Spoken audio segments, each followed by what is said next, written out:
Adoración, adoración al Santísimo. Quizá lo primero es la palabra adoración. Hay dos palabras griegas que se traducen como adoración. La primera es el equivalente de postrarse. La persona se postró y adoró. En griego se llama prokineo o prokinesis, prokineo, ¿no? Postrarse en adoración. La otra palabra es latreu, que significa más servicio sagrado. Es lo que se hacía en el templo. Las cosas que se ofrecían a Dios en general se llamaba latría o latreo, servicio litúrgico de darle gracias a Dios y adorarle. Sé que adorar significa reconocer la grandeza de Dios y nuestra dependencia total. Cuando adoramos, nos dirigimos a Dios y le decimos: tú eres nuestro Dios, tú mereces todo el honor y toda la gloria. Y muchas veces esa es una de las formas de adoración, reconocer que Dios merece todo el honor y toda la gloria. Y una de las características es que había mucha... Hay gente que demandaba que se le adorase. Los reyes a veces requerían que sus súbditos no solamente les obedecieran, sino que los adorasen. O otras personas. Eso lo vemos especialmente en la tentación de Jesús en el desierto, cuando el diablo le dice: yo te daré todos los reinos del mundo si me adoras. O sea que adoración es reconocer la supremacía, reconocer no solamente la grandeza y el honor, sino que Él es más importante que los demás. Y la respuesta que Jesús le da, ¿qué le dice Jesús al diablo cuando le dice: te daré todos los reinos del cielo si me adoras? No, esa es la primera, cuando le dice, le tienta al diablo diciendo que transforme las rocas en pan. No adorarás a nadie más que a Dios. Esa es una de las cosas que la religión judía, reconociendo que hay un solo Dios y que todos los demás dioses no son dioses, porque hay un solo Dios creador de todo el mundo, y el Dios que creó el mundo es el único que merece adoración, es el único que merece esa no solamente el honor y la gloria, sino la subordinación de todo nuestro amor. Por eso le responde Jesús, dice la Escritura: adorarás al Señor tu Dios y a nadie más. Entonces, hay varios episodios en la Biblia en el que la gente cree que alguna persona es Dios e intentan adorarlos, y esa persona los para. Dice: no, porque no somos dioses. Uno de los ejemplos es en el libro del Apocalipsis, cuando el ángel se revela a San Juan y se hace presente, y los ángeles se hacen presente con una forma humana, pero una forma humana que reflejaba esa grandeza de los ángeles. Y lo que hace San Juan es hincarse, arrodillarse y reconocer: aquí tú eres el que viene de Dios, porque vienes de Dios yo te adoro. Y dice: no, levántate, no podéis, solamente se puede adorar a nuestro Dios. O sea que ni siquiera a los ángeles se les puede adorar, aunque vienen como representantes de Dios, y por eso se les puede venerar y reconocer que honrando a los ángeles estamos honrando a quien les manda, pero no aceptan los ángeles que se les adore. Lo mismo le pasa a San Pablo y a Barnabás cuando empezaron ese viaje misionero desde que salieron de Antioquía y fueron a la isla de Creta, y ahí curaron a no sé si era un ciego o a un paralítico, y el sacerdote del templo de no sé qué templo era, ¿no? de uno de los dioses griegos, dice: estos son nuestros dioses, vamos a traer aquí un buey y vamos a sacrificarlo y vamos a adorar a estos dioses. Y San Pablo y Barnabás se rasgaron las vestiduras y dijeron: no somos dioses, no pueden adorarnos. Y acabó la cosa medio mal, porque se organizó un disturbio, pero no aceptaron que, aunque ellos eran representantes de Jesucristo, no aceptaron que se les adorase. O sea que desde el principio de la revelación está muy claro que solo Dios merece adoración.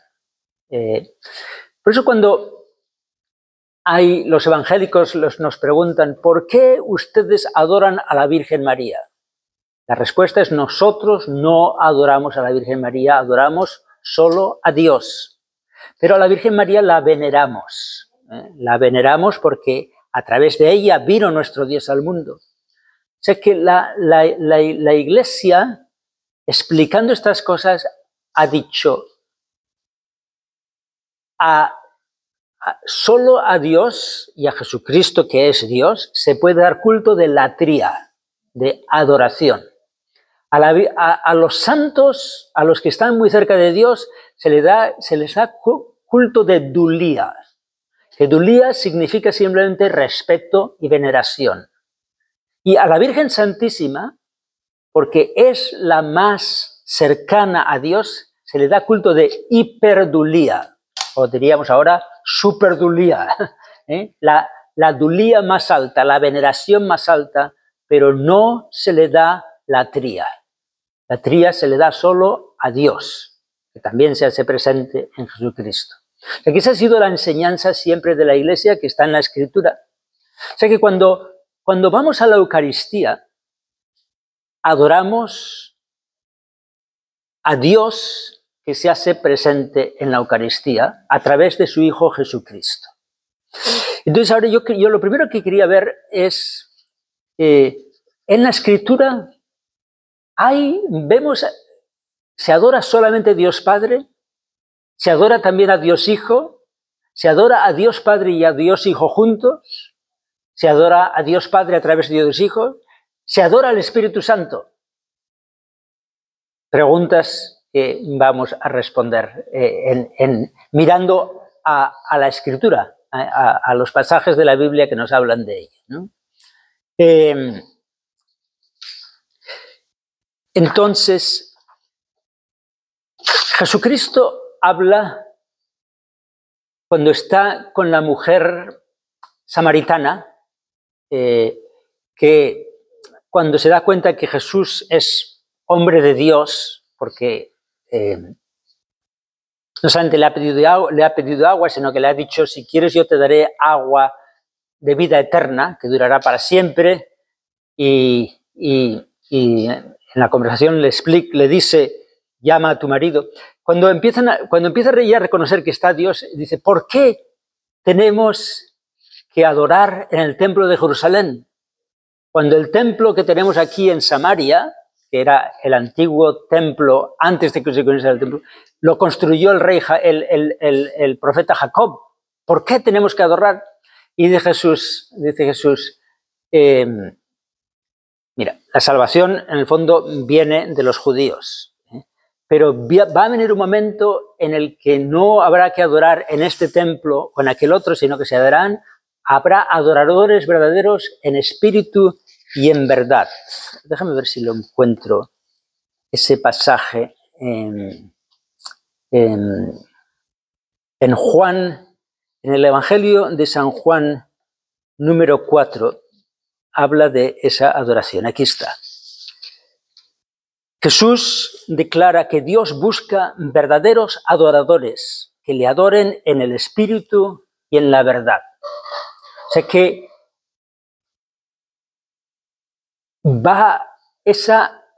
en el Antiguo Testamento se adoraba a Dios Padre a través de los rituales que había establecido Moisés. En el templo se ofrecía incienso, como el incienso reflejaba las oraciones del pueblo que subían hacia Dios.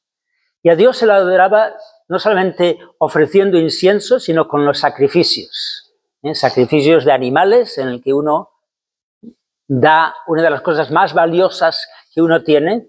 En cultura de Israel, que eran ganaderos, las vacas y los carneros eran lo más importante que tenía. De eso dependía su subsistencia cuando ya no crecía nada. Por eso ofrecer un animal a Dios significa reconocer que lo más importante que tenemos se lo ofrecemos a Dios. Y Jesús reconoce que esos sacrificios, el servicio del templo, era muy importante porque era una forma de reconocer que Dios se había revelado, pero anuncia que eso va a cambiar, que ya no habrá que adorar en ese templo, sino que ahora, en Jesucristo, ahora todo el mundo puede adorar en el Espíritu y en la verdad, porque cada uno de nosotros seremos templo del Espíritu Santo. Pero podemos adorar a Dios en Él. En el fondo, Jesús se está refiriendo que ahora las cosas van a cambiar porque Él está presente y a través de Él se puede ofrecer a Dios esa adoración en espíritu y en la verdad. Cuando intentamos entender qué es lo que se dice de adoración, uno de los libros más importantes de la Biblia es la Carta de los Hebreos. En la Carta de los Hebreos, ese autor cristiano, que algunos pensaban que era San Pablo, habla como los sacerdotes del Antiguo Testamento ofrecían a Dios Padre los sacrificios y las oraciones de la gente. La misión del sacerdote es ser mediador entre Dios y los hombres. El sacerdote toma los sacrificios y las ofrendas de los hombres y se las ofrece a Dios, y luego toma las bendiciones de Dios y se las ofrece a la gente. O sea que esa función de sacerdocio es ser mediador, en ofrecer a Dios y recibir de Dios. Pero explica la Carta de los Hebreos que el sacerdocio del Antiguo Testamento, aunque era el sacerdocio de la Nueva Alianza, en el que Dios se había hecho presente, pero ese sacerdocio nunca podía cumplir, ofrecer el sacrificio completamente aceptable. Es una palabra que se utiliza San Pablo varias veces, ¿no? El sacrificio aceptable a Dios. Y los sacrificios del Antiguo Testamento, aunque llevaban a la gente a la presencia de Dios, nunca producían esa reconciliación con Dios. Nunca le ofrecían a Dios la adoración que Dios debe, porque siempre son ofrecimientos de hombres que son débiles. Como dice San Pablo, dice la Carta de los Hebreos, el sacerdocio del Antiguo Testamento tiene que ofrecer sacrificios por sí mismo, como pecador, y por los demás, con lo cual su sacrificio tiene que repetirse de nuevo. Y dice, cuando viene Jesucristo, Él se convierte en el nuevo sacerdote que ofrece a Dios el sacrificio aceptable. ¿Por qué ese sacrificio aceptable? Y no es tanto que Dios sea muy quisquilloso. Si no me lo hacen perfecto, no me vale. Tienen que ser todo perfecto. No, es un sacrificio perfecto porque está lleno de ese amor. Tiene el amor perfecto, ese amor que se da completamente. Por eso la adoración que Jesucristo ofrece a Dios Padre en nombre de la humanidad se ofrece una vez y para siempre. Esa ofrenda de Jesús es el acto de adoración más grande. En la misa no repetimos un nuevo sacrificio, una nueva ofrenda, sino que se hace presente el sacrificio que se ofreció una vez por siempre se hace presente en cada misa. No es un nuevo sacrificio. Jesús, decía un sacerdote muy santo, cuando celebramos la misa, el sacerdote es lo mismo que cambiar las coordenadas del tiempo y el espacio y encontrarnos de nuevo en el Monte Calvario, al pie de la cruz, en donde Jesucristo ofrece el sacrificio de adoración perfecto. Es un sacrificio de adoración porque es obediencia y es sacrificio de adoración porque es Jesucristo ama al Padre con el amor más grande que un ser humano puede conseguir. Se ofrece a sí mismo por amor, por nosotros, por amor a Dios Padre. O sea que ese sacrificio, ese acto, es el acto de adoración más grande. Por eso en la misa, después de la plegaria eucarística, en el que Jesús a través del sacerdote dice, esto es mi cuerpo, esto es mi sangre, lo que hizo presente en la cruz, después se acaba la plegaria eucarística con una oración que se llama la doxología, que es como el resumen. Dice, por Cristo, con Él y en Él. A ti, Dios Padre Todopoderoso, en la unidad del Espíritu Santo, ¿qué? Todo honor y toda gloria por los siglos de los siglos. O sea que en cada misa estamos ofreciéndole a Dios, Jesucristo, que le ofrece a Dios Padre todo el honor y toda la gloria. O sea que el acto de adoración más grande, más perfecto, es la celebración de la Eucaristía, que hace presente ese acto de entrega total que Jesús hace en la cruz, que nos reconcilia con Dios Padre, pero que también le ofrece a Dios Padre una perfecta adoración, un perfecto reconocimiento de qué bonito es el plan de Dios. Hay un pasaje en el Evangelio de San Mateo, capítulo 11, cuando Jesús, contemplando lo que Él está haciendo, mandado por Dios, se llena de alegría y dice, te doy gracias, Dios Padre, Dios, Creador, I give you thanks, Father, Padre del cielo y de la tierra, porque has escondido estas cosas a los sabios y a los sabios y a los ricos y se las has revelado a los pequeños. Sí, Padre, porque esta era tu voluntad. Ese sí, Padre, yes, Father, es lo que sucede en la cruz. Es el acto de adoración más grande que Jesús hace, es decir, sí al plan de Dios. Ofrecerse completamente para cumplir ese plan de Dios. Pero Jesús no solamente dice sí, pues a esto es lo que hay que hacer, sino contempla eso que Él ahora puede ofrecer en nombre de la humanidad y se llena de alegría.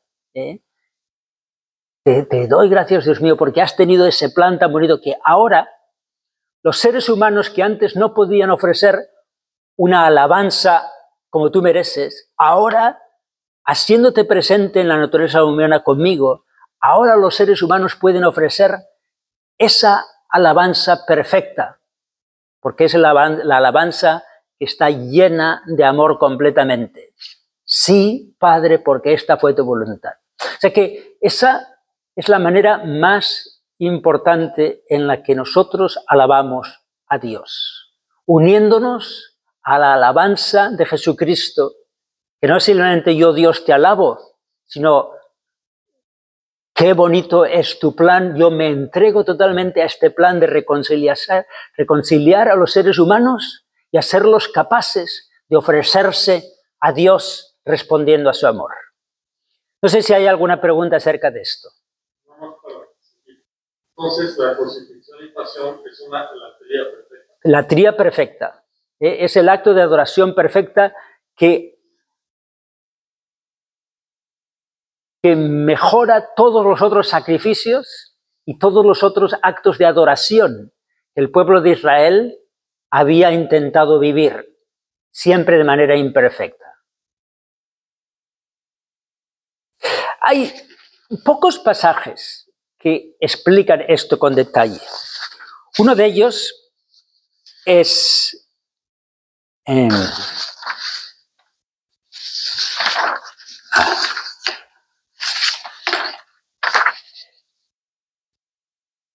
en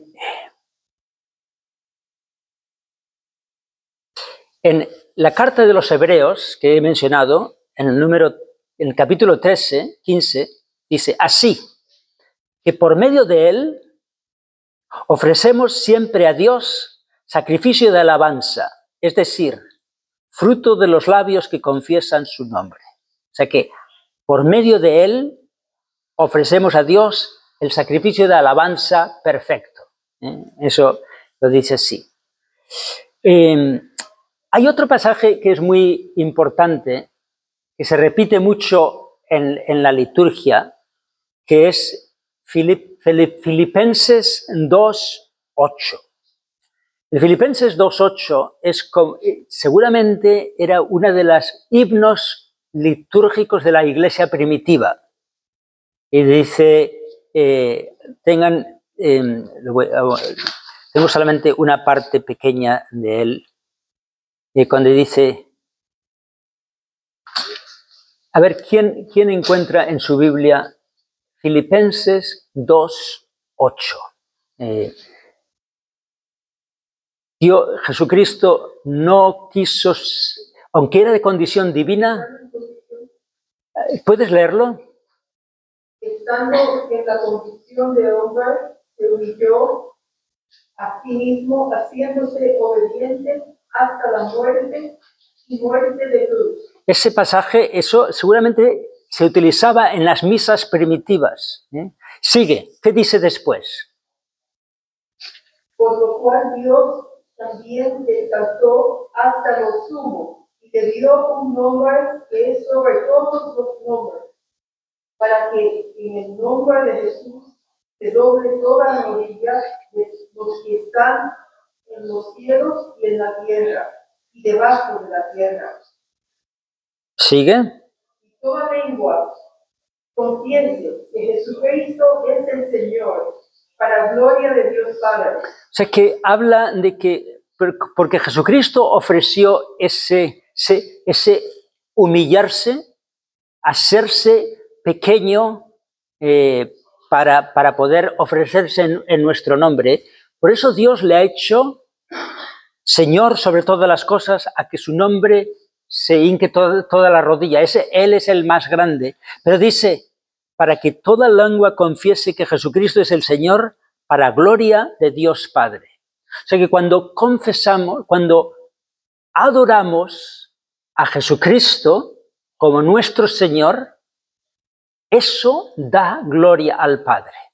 O sea que no solamente el acto de Jesús da gloria al Padre, sino que cuando nosotros ahora veneramos, adoramos a Jesús en ese ofrecimiento, eso es lo que da gloria al Padre. Por eso ahora vamos a estudiar el tema de ¿es bueno, es posible adorar a Jesucristo? Porque muchos, supongo que los testigos de Jehová y muchos otros dicen, no, hay que adorar solamente a Dios Padre. Dios vino a enseñarnos cómo adorar a Dios Padre. No tenemos que adorar a Jesucristo. La mayoría de la gente que trataba con Jesús lo veían como un profeta, alguien enviado de Dios, alguien que hablaba en nombre de Dios, y por eso le veneraban, pero no le reconocían como Dios, como Emmanuel, Dios con nosotros. Pero poco a poco, en algunos momentos, algunos de los apóstoles reconocen que Jesucristo es Dios con nosotros y vemos que en algunos momentos especiales ya empiezan a adorarle. Eso lo entenderán completamente después de la resurrección y después de la venida del Espíritu Santo. Pero es bueno saber que hay algunos pasajes en el Antiguo Testamento donde ya le adoraban. El primero de ellos son los Reyes Magos. Cuando llegan a Belén, reconocen que ese niño es no solamente el Mesías, sino que es digno de adoración. Y le ofrecen los regalos propios del rey, del profeta. ¿Sí? O sea que dice, lo adoraron. Pero ese pasaje no es central porque es un recuerdo de la Virgen María. Los pasajes más centrales de adoración, uno de ellos es cuando en la piscina, bueno, ¿cómo se llama? El estanque de Siloé, no, de Betsaida, Betania, Betsaida, uno de los dos, donde estaba este paralítico por 37 años, eran 37, y cuando Jesús le cura y luego vuelve y le preguntan quién te curó, dice en San Juan número 9,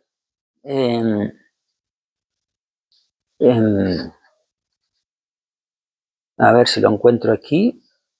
Bueno, hay simplemente una referencia, él le adoró, ¿no? Los momentos cuando muy pocas veces le adoran. Hay otra vez cuando calma la tormenta y dicen, ¿quién es este? Dice, algunos le adoraron. Pero son dos pasajes perdidos, no era lo más común. Cuando Jesucristo resucita de entre los muertos, entonces mucho más ya la gente le adora como Dios. Uno de los ejemplos son las santas mujeres. Cuando las santas mujeres van a anunciar a los apóstoles que han encontrado el sepulcro vacío, Jesús se le aparece y dice,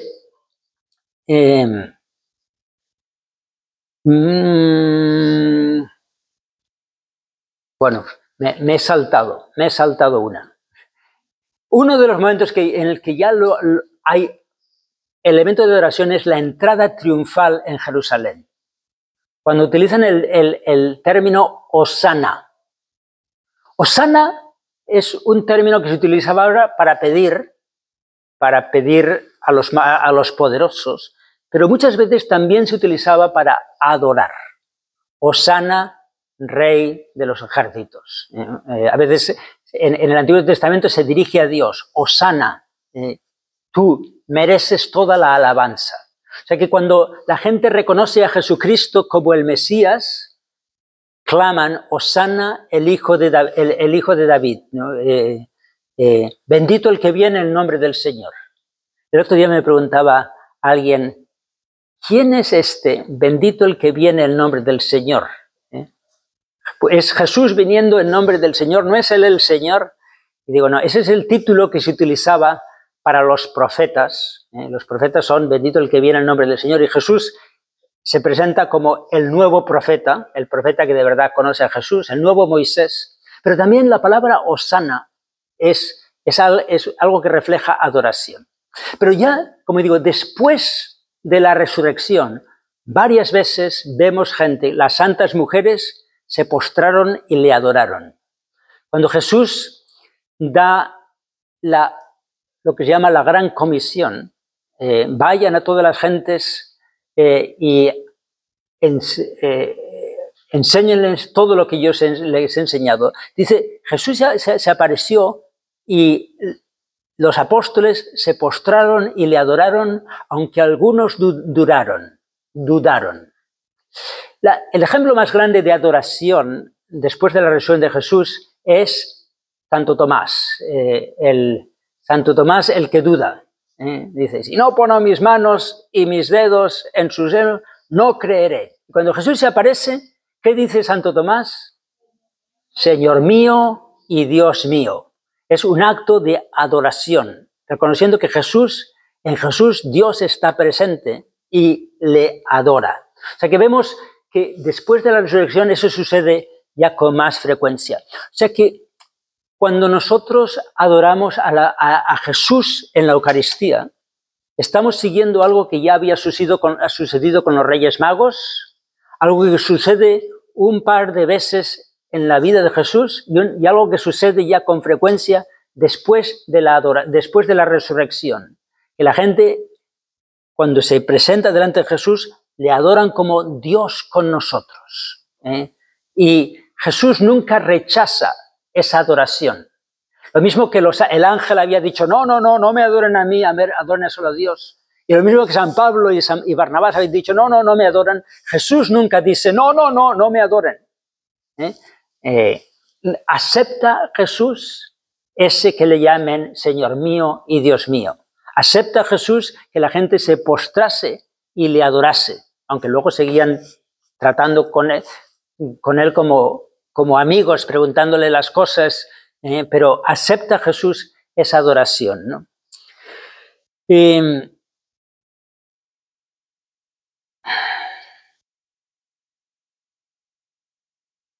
Luego ya, en las palabras de San Pablo y en las palabras de los Hechos de los Apóstoles, vemos ya con más frecuencia que era común referirse a Jesús como a Él es nuestro Señor, a Él todo honor y toda gloria. O sea, esa adoración de Jesús es presente no solamente cuando Jesús resucita, sino después. Voy a leer 3 ejemplos.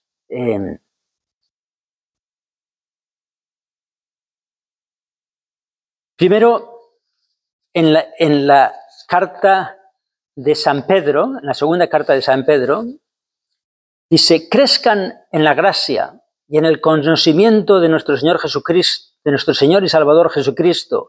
A Él sea la gloria, ahora y por siempre. Amén. A Él toda la gloria. Porque antes se decía, a Dios toda la gloria. En las fórmulas de oración cristiana del principio dice, a Él, a Jesús, todo honor y toda gloria por los siglos de los siglos, como decimos en la misa. Luego hay otra, eso es segunda carta de San Pedro, capítulo 3, número 18. En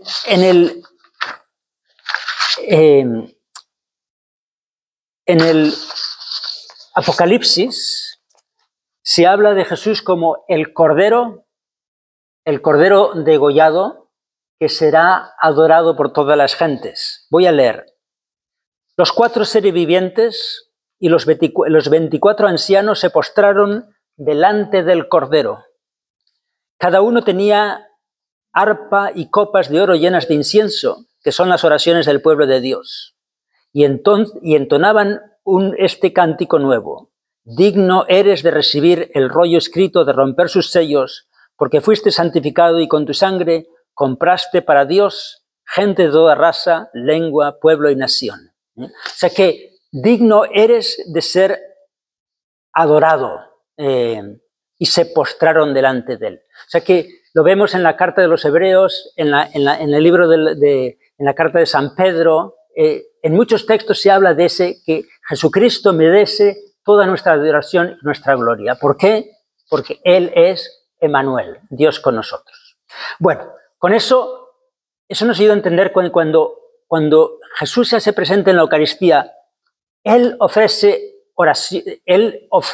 adoración al Padre, pero al mismo tiempo, como Jesús hace presente el amor infinito del Padre, Él merece también adoración. O sea que eso puede ser un poco confuso. Cuando vamos a la misa, venimos a adorar a nuestro Dios. Y lo hacemos tanto adorando al Padre con Jesús, como adorando la presencia de nuestro Dios en Jesús. Son 2 aspectos del misterio de Jesús que están presentes en la Eucaristía.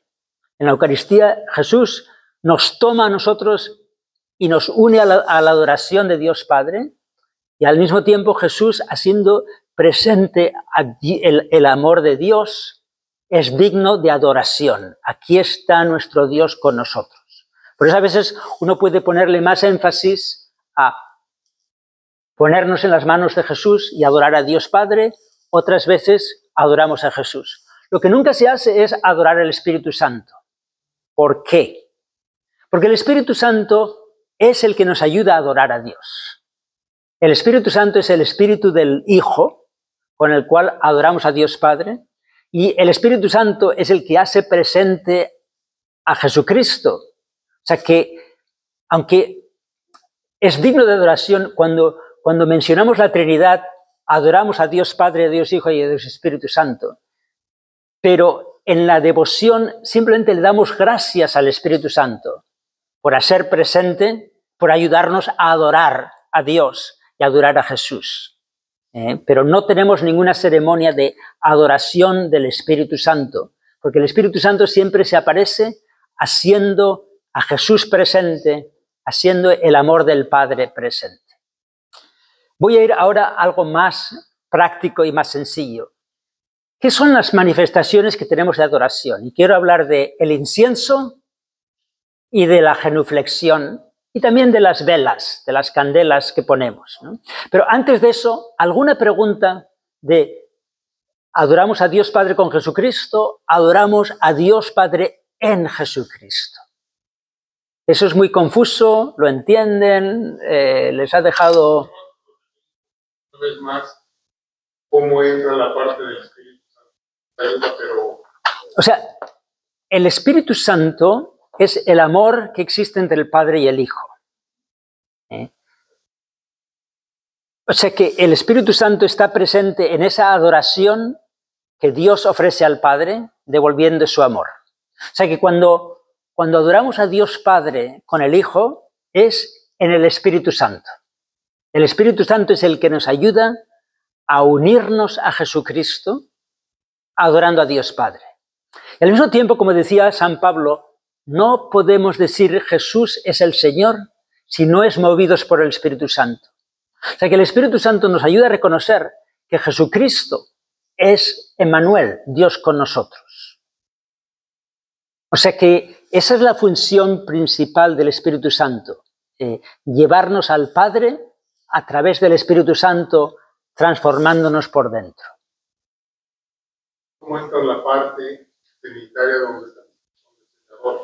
Porque reconocemos que ese Espíritu Santo que ha venido a ser el amor del Padre presente a través de Jesús es Dios también, pero no es su función principal, no es tanto que en Él reconozcamos a Dios, porque el Espíritu Santo es invisible.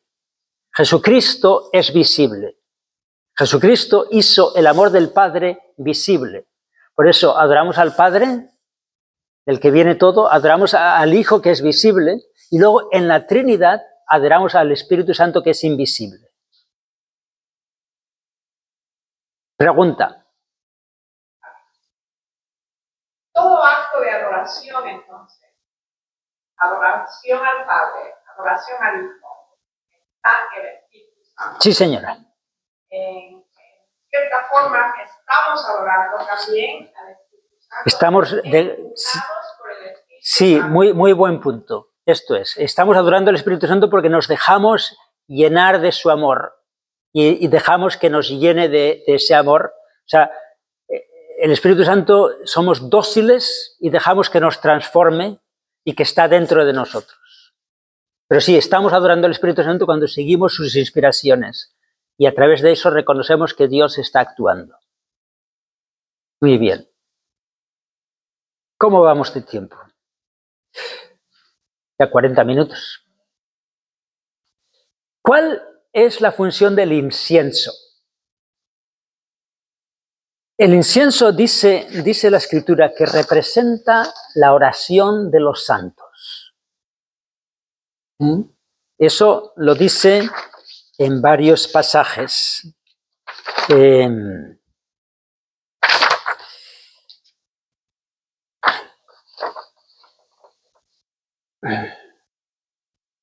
el libro del Éxodo, cuando el pueblo de Israel ya ha pasado el Mar Rojo y van caminando por el desierto y tienen todos estos momentos en el que se desaniman y se olvidan, se enfadan con Dios y luego vuelven. En el capítulo 30 del capítulo del Éxodo dice, también harás un altar para quemar el incienso. Todas las mañanas, al preparar las lámparas, Aarón deberá quemar el incienso aromático y a la hora del crepúsculo lo hará nuevamente. Y ustedes presentarán constantemente al Señor estas ofrendas de incienso aromático. O sea que el incienso primero es simplemente algo que daba un olor bonito. Bueno, hay gente que no le gusta el olor del incienso, pero era un olor que da un aroma, pero al mismo tiempo es algo que se ofrece, era algo que era muy caro. El incienso es resina seca de unos árboles, que cuando se seca y se queda dura, cuando la quema, hace un humo que llena de aroma, de un olor diferente la casa, ¿no? O sea que eso se hacía ya en el Antiguo Testamento cuando iban a ofrecer sacrificios. En la mañana y en la noche ponían incienso. Y entonces explica luego, dice, voy a leer, en el Salmo 140 dice que mi oración suba hasta ti como el incienso y mis manos en alto como la ofrenda de la tarde.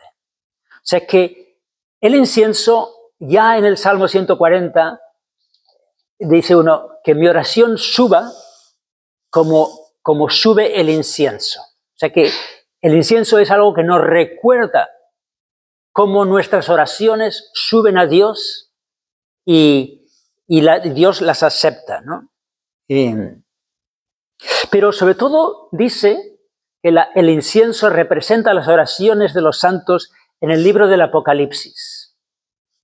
En el Apocalipsis, en el capítulo 8, dice, vino otro ángel que se ubicó junto al altar con un incensario de oro y recibió una gran cantidad de perfumes para ofrecerlos junto con la oración de todos los santos. Y el humo de los perfumes, junto con las oraciones de los santos, subió desde las manos del ángel hasta la presencia de Dios. O sea que ahí ya no solamente mi oración sube como el incienso, sino que dice, cuando se ofrece el incienso, es nuestro ofrecimiento a Dios unido a las oraciones de los ángeles. O sea que eso es un símbolo. El incienso no produce nada, no es un sacramento. Como decimos, es un sacramental. Hay símbolos que no dan la gracia, pero representan la gracia, como el agua bendita. El agua bendita no da la gracia, a diferencia del bautismo, que sí que da la gracia, a diferencia de la Eucaristía, que sí que da la gracia. Sacramentales son símbolos que nos recuerdan de algún aspecto de lo que Dios nos da. Por eso ofrecer incienso durante la misa o durante la bendición del Santísimo nos recuerda cómo Dios recibe nuestras oraciones, como los reyes y las personas muy importantes recibían el incienso como reconocimiento de su dignidad. O sea que es tanto representar la oración de los fieles como representar esto se lo da solamente a la persona muy importante. O sea, en la antigüedad solo las personas muy ricos quitaban el mal olor de la casa poniendo ese aroma que les hacía ser particularmente importantes. Hay una anécdota en las peregrinaciones de la Edad Media al santuario de Santiago de Compostela en España.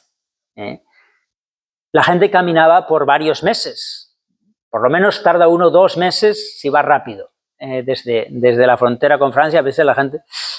Con lo cual, una de las funciones, tienen un incensario inmenso, 2 veces o 4 veces el tamaño de este podio. Y está colgado del centro de la iglesia y lo mueven con unas cadenas y entonces va por toda el ala central de la iglesia, desde el altar hasta la puerta de entrada y le ponen bien de incienso. Y decían, sí, tienen que hacer tanto incienso porque la gente llegaba que olía tan mal que tenían que ofrecer ese aroma para quitar el hedor de lo mal que olía, porque la gente no se duchaba, iban caminando por muchos años. O sea que un aspecto del incienso es ponernos un olor que quita el mal olor. Pero eso también era algo que se ofrecía solamente a las personas muy importantes, a los reyes, a los césares, y en el templo de Jerusalén se lo ofrecían a Dios.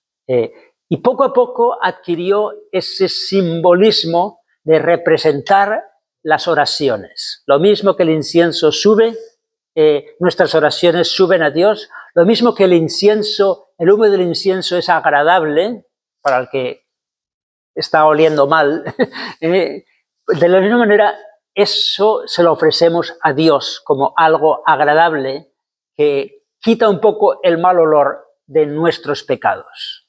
O sea que por eso en la liturgia, en la Iglesia Católica, continuamos con esa tradición del pueblo de Israel de ofrecerle incienso a Dios, como tanto honrándole como representando nuestras oraciones. ¿Alguna pregunta del incienso? Y sí. Yo quería mencionar algo, pero volviendo atrás a la acción del Espíritu Santo. Muy bien. Cuando nosotros durante la misa presentamos los pecados hacia el altar para ser consagrados, es la acción del Espíritu Santo que convierte ese pan y ese vino en el cuerpo y la sangre. Sí. Por eso no ven,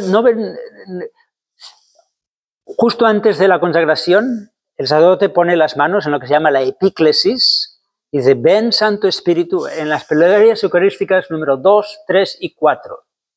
En la 1 está implícito, pone las manos y dice que esto sea transformado en el cuerpo y la sangre de Cristo, pero las plegarias eucarísticas 2, 3 y 4 que van a tiempos muy antiguos, ¿no? de San Hipólito en el siglo II y de San Basilio en el siglo III, dice, ven, Santo Espíritu, y transforma este pan y este vino entre el cuerpo y la sangre de Jesucristo.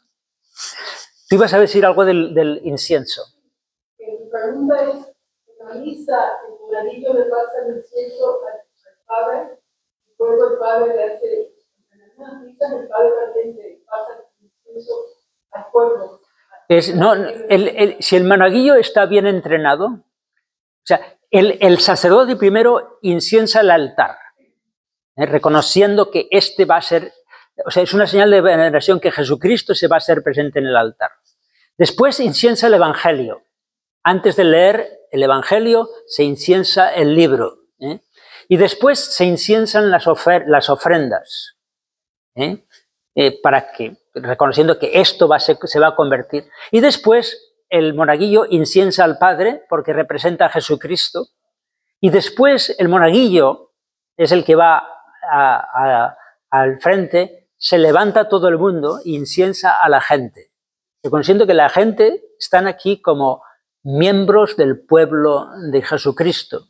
Que Jesucristo está presente también en ellos, en los que se han hecho hijos de Dios. Por eso, eso lo explicaba el otro día. Aquí, el viernes di una charla acerca de la comunión de los santos. Y leí que decía, en el Evangelio, en el Nuevo Testamento, hay 50 veces que se utiliza la palabra los santos, refiriéndose simplemente a los que ya son bautizados, a los que han creído en Jesús. Dice, les saludan los santos de Antioquía, o aquí estaban los santos de este sitio. Por eso la comunión de los santos. O sea que cuando veneramos a la gente es porque ya tienen parte de la santidad de hijos de Dios, y eso lo veneramos. O sea que no adoramos a la gente, no adoramos al altar, pero no adoramos al Evangelio, pero lo veneramos porque ahí se va a hacer presente nuestro Dios, tanto en el altar como en el Evangelio, y también se va a hacer presente en la comunidad cristiana. Dice, cuando 2 o 3 de ustedes están reunidos en mi nombre, ahí estaré yo. Muy bien. Otra manera de manifestar adoración es ese postrarse. Postrarse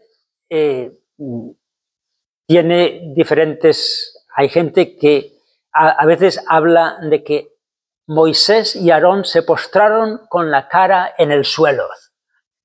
Es un reconocimiento de nuestra indignidad comparado con la dignidad de Dios.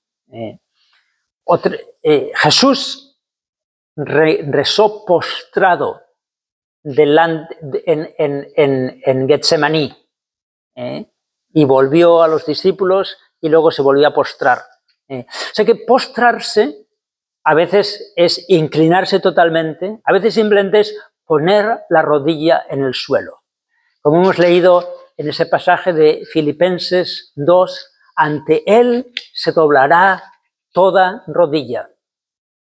Uno dobla la rodilla delante del rey, uno dobla la rodilla delante del que me ha vencido. Y reconoce que he perdido, tú eres más fuerte que yo. O sea que hincar la rodilla delante del sagrario es una manera de reconocer que ahí está nuestro Dios, que Él es nuestro Señor. Por eso es muy bueno recuperar esa devoción de cuando uno entra en la iglesia y está Jesucristo presente en el sagrario, de arrodillarse. A veces uno puede hacer una reverencia. Por ejemplo, en la cultura de Japón, para ellos el arrodillarse no tiene ningún sentido, porque delante del emperador la gente simplemente hacía una reverencia muy profunda. Esa es su señal de adoración. Pues en Japón hacen eso, pero en la cultura nuestra, arrodillarse es la manera de reconocer: estoy en la presencia de nuestro Dios. Muchas veces, cuando había una tradición de hacer procesiones eucarísticas, en el que se llevaba la Eucaristía por las calles para adorar a nuestro Dios, cuando la Eucaristía pasaba, todo el mundo se arrodillaba, porque estaban en la presencia del Señor. Ahora, pues hay mucha gente que ha perdido ese sentido de devoción. Algunos porque no tienen la fe, otros porque no han aprendido de los católicos que ellos conocen, ese sentido de cada vez que paso yo delante del sagrario, ahí está mi Dios, yo me arrodillo, pongo la rodilla en la tierra cumpliendo literalmente lo que dice San Pablo en la carta de los Filipenses. Una última cosa es la custodia. En inglés se llama demonstrance. Se llama custodia o ostensorio. Ostensorio significa algo que es para mostrar. Cuando empezó a haber devoción eucarística, o sea, los primeros siglos se guardaba la Eucaristía después de la misa para llevarla a los enfermos.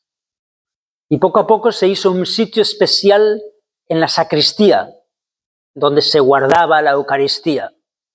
Pero después de una revelación privada de una monja que estaba muy cerca de un obispo en Bélgica, empezó a crecer esa adoración de la Eucaristía fuera de la misa. No solamente durante la misa, arrodillarnos. Realmente hubo un momento en el que empezaron a hacer la elevación. Justo después de la consagración, el sacerdote dice, esto es mi cuerpo, y luego la levanta. La levanta para que la gente pueda venerar, adorar la presencia de Dios. Y lo mismo se añadió a la liturgia antes de la comunión. Se levanta y dice, este es el Cordero de Dios. Es una invitación a adorar. Por eso también nos arrodillamos, no solamente durante la consagración, pero justo antes de la comunión, reconociendo que nos arrodillamos porque en Jesucristo reconocemos a nuestro Dios. Unos años después empezó a tener esa devoción. Quizá tenemos que poner la Eucaristía dentro de la iglesia en algún sitio donde la podamos adorar. Y el Papa, ese obispo de Bélgica, lo hicieron Papa, y ese obispo de Bélgica le pidió a Santo Tomás de Aquino que qué le parecía. Y lo estudiaron muchos teólogos y dicen, no, eso es el desarrollo normal de nuestra fe, es que Jesús está presente también después de la Eucaristía, con lo cual es bueno venerar esa presencia de Jesús para poderlo llevar a los enfermos, pero para poder acordarnos que Dios está muy cerca de nosotros. O sea que la Iglesia empezó esa costumbre de poner el sagrario en las iglesias. Habían algunas iglesias que lo habían hecho en el siglo VIII, el siglo IX, pero en el siglo XII ya los papas dijeron todas las iglesias que tengan culto frecuente tienen que tener el sagrario, y ahí se queda. Y ahí tiene que haber una señal de que está Jesús en el sagrario. Y eso es normalmente la vela encendida. Una vela encendida nos recuerda, al lado del sagrario, está ahí para recordarnos que la Eucaristía está ahí, que nuestro Dios está ahí y que por eso tenemos que adorarlo y venerarlo. Hay gente que no sabe eso. Si hay gente que pasa delante del sagrario y no dice nada, no hace nada, eso no es una herejía, es que le falta la devoción. Nadie le ha enseñado que eso es un momento muy bueno para adorar, simplemente cuando pasamos. Pero esa devoción luego llevó a tener adoración del Santísimo, y ahí es donde se estableció la custodia. La custodia es un receptáculo que nos ayuda a reconocer, aquí está algo muy importante. O sea, la idea de la custodia es recordarnos que ese pan no es simplemente pan, sino que ahí está Jesucristo, y Jesucristo es nuestro Dios. La custodia puede tener varias formas. A veces tiene una forma de un templete, como la que tenemos aquí. Es como una especie de iglesia pequeñita con lo que se llama el viril en el centro. Otras veces tiene la representación de los rayos del sol. Muchas de las custodias son como una extensión de unos rayos que nos recuerda que ahí está el amor de Dios que se extiende. De ahí sale el amor. De la misma manera que del sol sale el calor y la luz para todo el mundo, ahí de la Eucaristía sale la gracia, el amor que Dios nos da.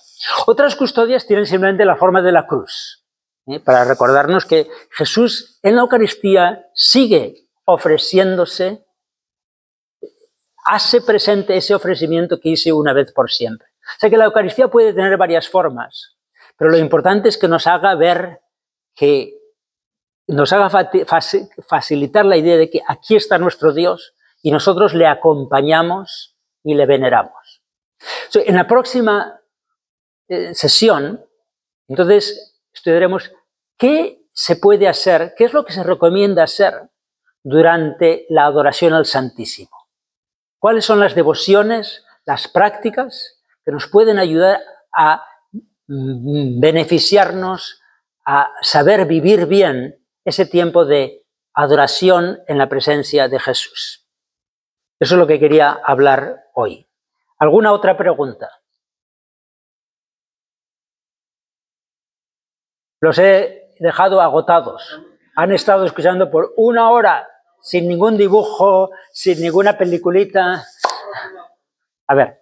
Cuando usa la palabra adoración y veneración en el tabernáculo, ¿nosotros emocionamos o se está? Es que la palabra venerar a veces nos ayuda o sea, adorar es una palabra fuerte y a veces nos puede dar miedo, porque, o sea, vengo a adorar a Dios, pero espero que no se enfade, ¿no? O sea, en cambio, venerar, decimos, bueno, yo venero al Messi como el grande futbolista, ¿no? Yo venero o sea, un poco nos puede, a veces utilizar adoración con veneración nos puede quitar un poco ese miedo de estar, que si nos acercamos demasiado nos vamos a quemar.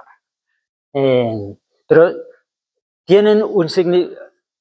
Se puede venerar a muchas cosas, solamente se puede adorar a Dios. Pero por eso estoy utilizando las dos palabras. Muy bien, pues terminamos con una Ave María. ¿Tenías tu pregunta?